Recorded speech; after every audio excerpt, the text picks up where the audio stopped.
NVN के दोस्तों, सलाम, नमस्कार। कमाल की बात में आपका स्वागत, आपको खुशामदीद, वेलकम।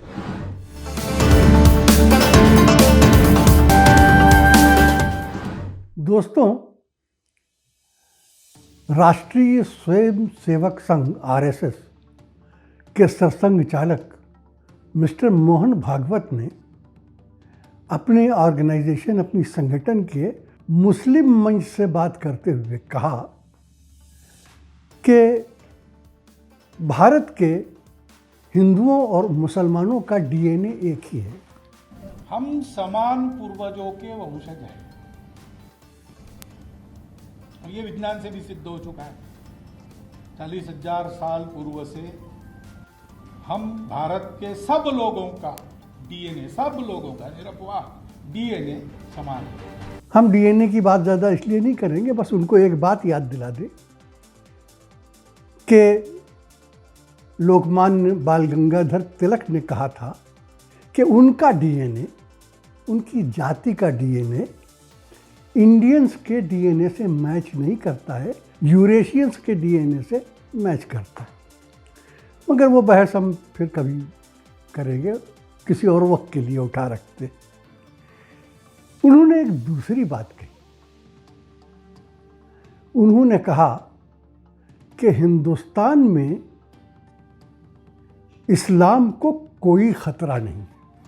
हम मिस्टर मोहन भागवत की बात के एक एक शब्द, एक एक हर्फ, एक एक अक्षर से सहमत हैं, 100% मुत्तफिक।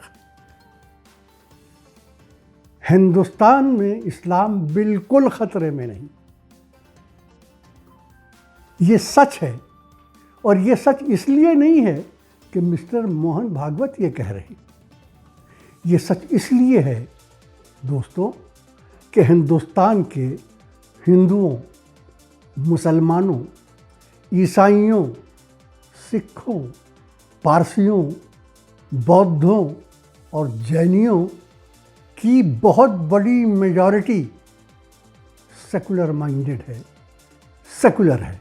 सच पूछिए तो सेकुलरिज्म ही हिंदुस्तान का असली डीएनए है। इसलिए यहाँ इस्लाम को कोई ख़तरा नहीं, यहाँ किसी मज़हब को कोई ख़तरा नहीं, यहाँ क्रिश्चियनिटी को ख़तरा नहीं, यहाँ सिखिज़्म को भी ख़तरा नहीं।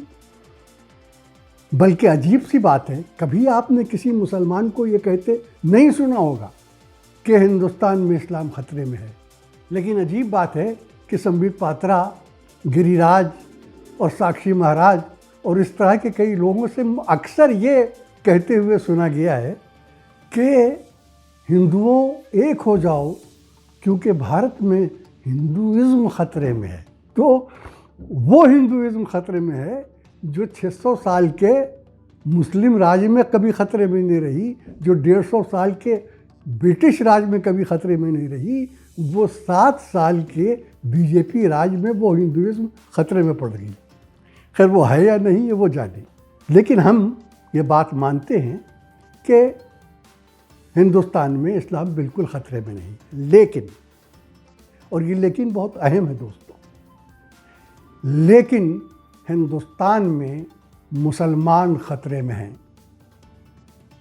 और ये बात हम नहीं कह रहे हैं, ये बात कही है यूएन ह्यूमन राइट्स ऑर्गेनाइजेशन ने, ये बात कही है यूएनओ ने, ये बात कही है यूरोप और अमेरिका के एनजीओज ने कि सीएए जैसे कानून लगाकर, लिंचिंग करके और इस तरह के दूसरे घटनाओं की वजह से हिंदुस्तान में मुसलमान ख़तरे में है।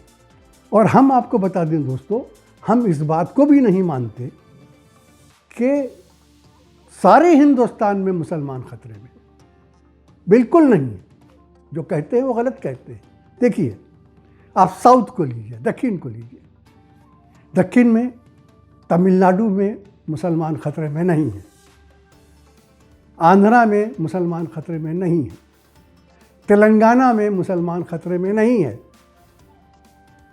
केरल में मुसलमान खतरे में नहीं है, लेकिन कर्नाटका में मुसलमान खतरे में है, इसलिए कि वहाँ बीजेपी की सरकार, इसलिए कि वहाँ तेजस्वी सूर्य जैसे लोग मौजूद हैं। आप पूरब में जाइए, बंगाल में मुसलमान खतरे में नहीं है, उड़ीसा में मुसलमान खतरे में नहीं है, लेकिन आसाम में मुसलमान खतरे में है, इसलिए कि आसाम में बीजेपी की सरकार है। आप पश्चिम में आइए, महाराष्ट्र में मुसलमान खतरे में नहीं है, कभी था, जब बीजेपी का राज था तब था। आज महाराष्ट्र का मुसलमान खतरे में नहीं है, गुजरात का मुसलमान खतरे में है, क्योंकि वहाँ बीजेपी की सरकार है और वो आए दिन नए नए कानून बनाती रहती है जो मुसलमानों के खिलाफ जाते हैं। कुछ और नहीं तो अब लव जिहाद का कानून बनाने जा रहे हैं। नॉर्थ में आइए,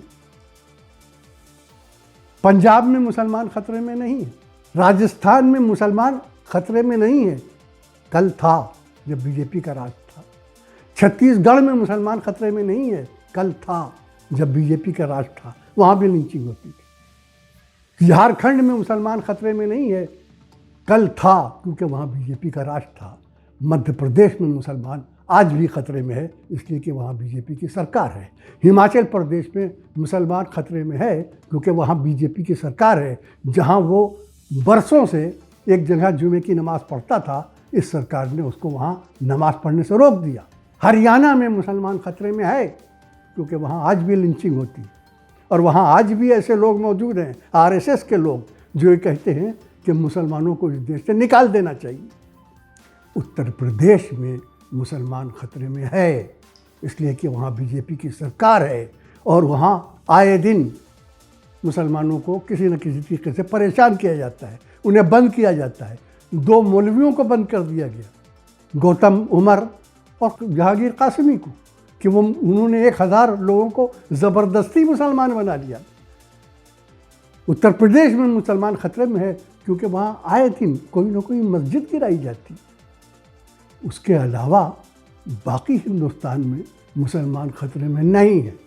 और हम आपको ये बात बताएं कि आज मिस्टर मोहन भागवत जो बातें कह रहे हैं मुसलमानों के बारे में, वो इसलिए नहीं है कि यूपी में इलेक्शन होने वाला है और कोई वो इलेक्शन के लिए हिंदू मुसलमानों को के वोट एक करना चाहते हैं। वो सब बकवास है, उसमें कोई दम नहीं है। इसलिए नहीं कह रहे हैं, वो कह रहे हैं इसलिए कि वो डैमेज कंट्रोल कर रहे हैं। सुन लीजिए ये बात, वो डैमेज कंट्रोल कर रहे हैं। क्यों?